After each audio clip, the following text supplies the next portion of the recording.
man. How are you, buddy? Hey, John, how you doing?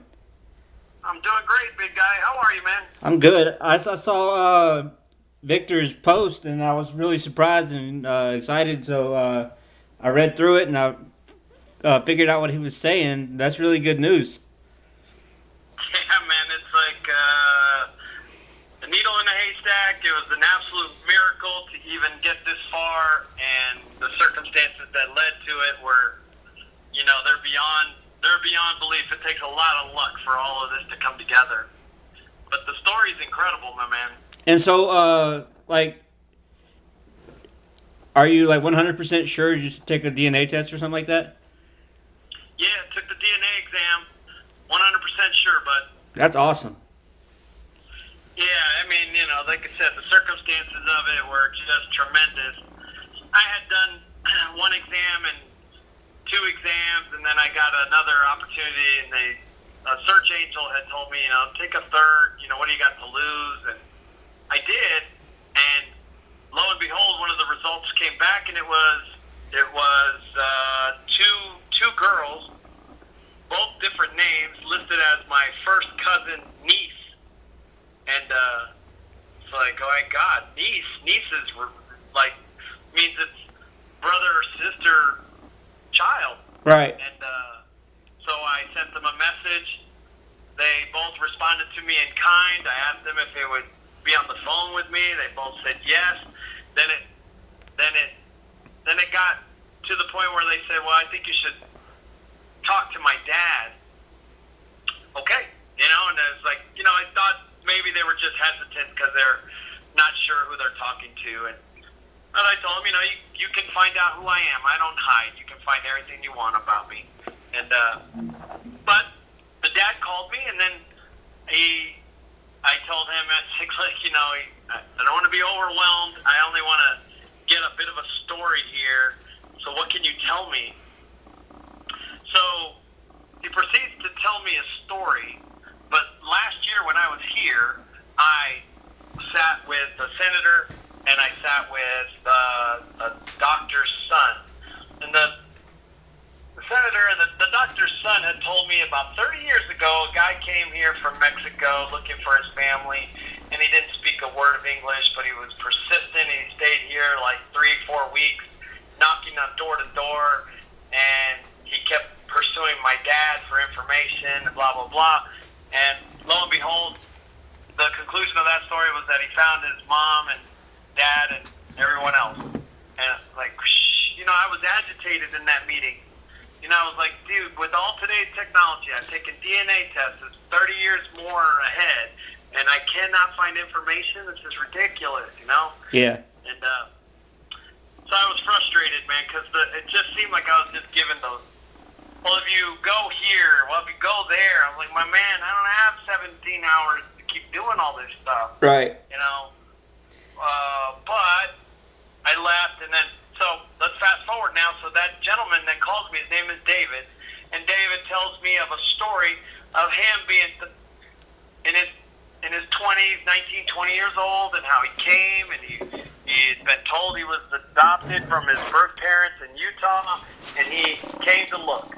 And it was him. He goes, I didn't speak a word of English. I just was persistent, knocking door to door. And I found my, he goes, I found my mom. And I went, and we went to go see her, and she recognized me immediately. And then from there, after all those talks went on, I wanted to know if I had any brothers and sisters. And she told him that she did. And he went looking for all of them that were here. And then he was told, but you have one brother who was given up for adoption like you, born May 6th. And they went looking for me.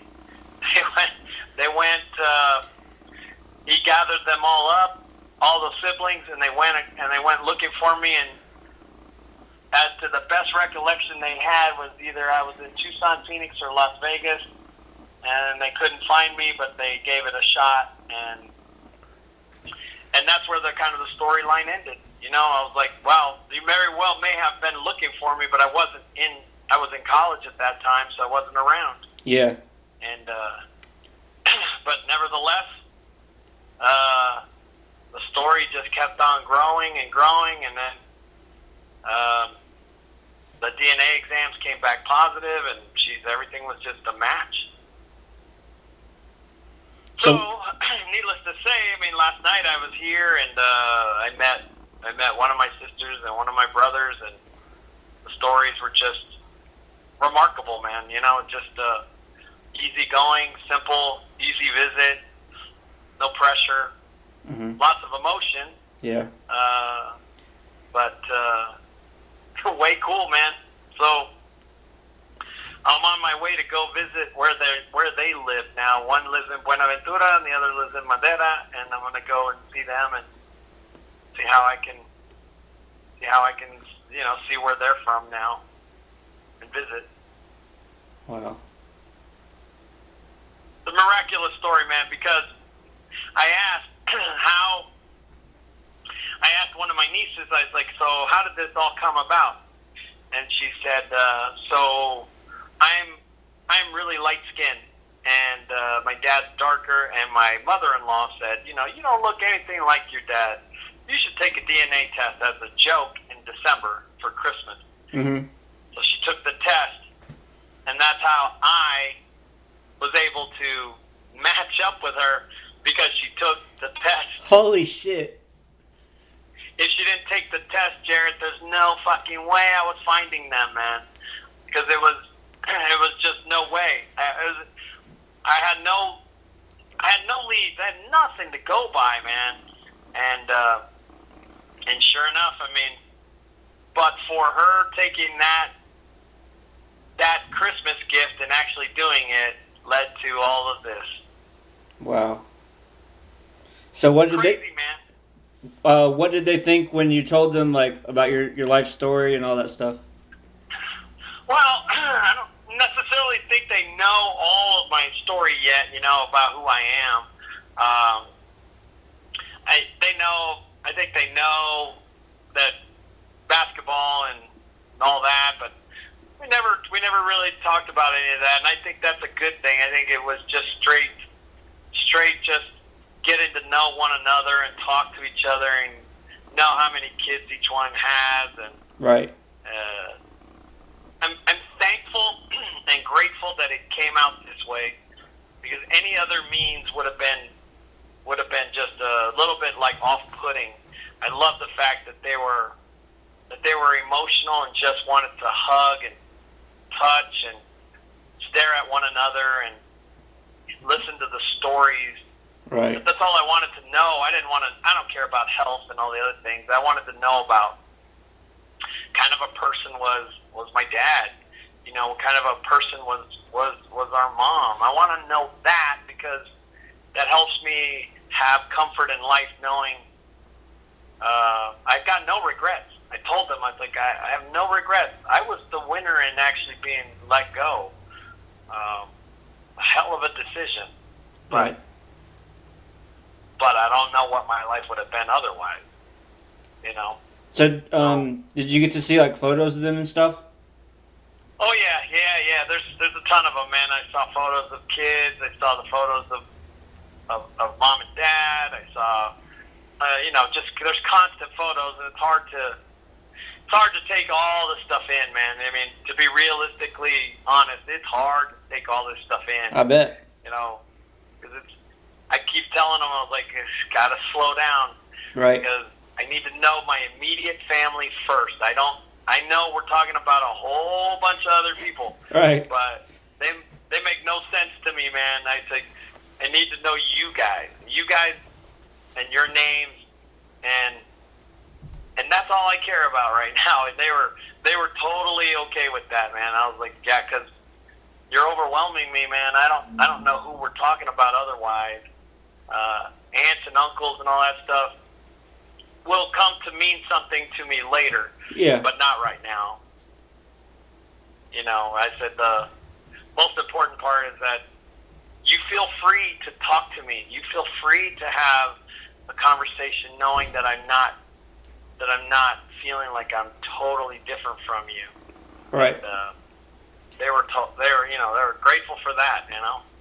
Yeah, like you remember before when we were talking, you were telling me how you were kind of having a little bit of trouble getting people to open up to you and stuff. It's really good that it turned out that the people who are your real family are open and they're not hiding anything and all that kind of stuff. Yeah, they don't have any problem with it, but they totally, like Noel is one of my younger brothers, and he was the same way. He said, that's why he started crying. He said, I had no idea until David arrived that I even had other brothers and sisters, much less that they were adopted. And it threw me off. I didn't know what to do. I'm just a kid. I don't know how to handle this. Mm-hmm. And it totally made sense. I'm like, yeah, he was thrown back. He was like, God, I said, yeah, I can agree with you, man. You don't know who you have until you don't know what life is throwing at you until you're there, man. So when is the basketball tournament taking place? Tomorrow night. Yeah, tomorrow night is the inauguration, and then I leave Saturday morning. Saturday afternoon I take off. Cool. Are you? And my birthday is Sunday. Oh, that's it's good. A hell of a time, man. Yeah, that's great. Yeah, Good things are birthday, just happening, man. That's great. And did were you in El Paso or something for basketball again? Or you just flew? No, I just straight flew into there because I thought it's much easier than me driving in and out of here. So I specifically went there, and like that's the place I need to go. And come pick me up there and make a big deal out of it. Wow. So you flew into Nuevo Casas Grandes? Yeah. Bro, I didn't even know they had an airport there. That's great. Cool. Yeah, so I'm here now and plan on just hanging out here until Saturday. That's good. Man. Way cool, buddy. Yeah. Well, my man, I mean, you had all kinds of traction and stuff on writing things, man.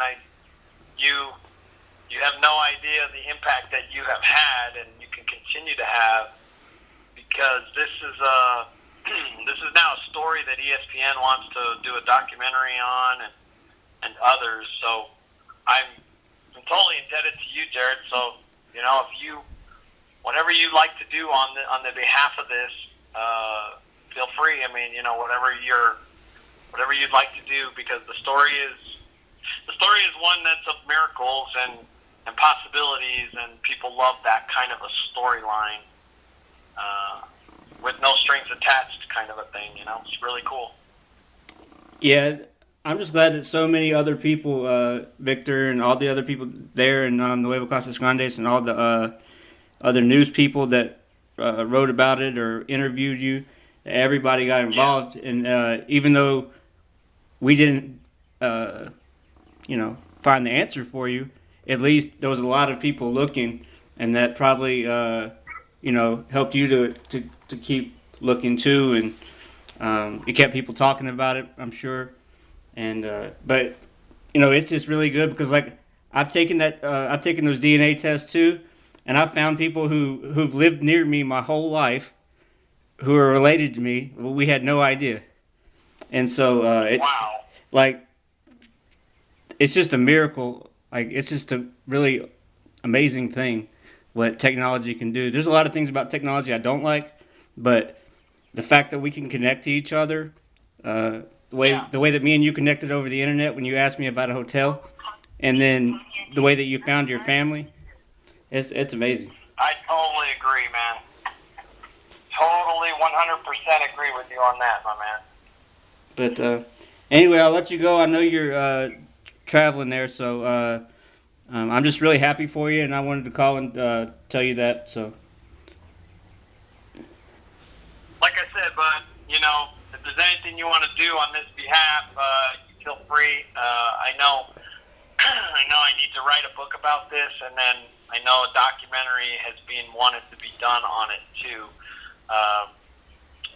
But I no man goes about life on their own, Jared. You know, so you were instrumental in reaching out to me, and I am forever indebted.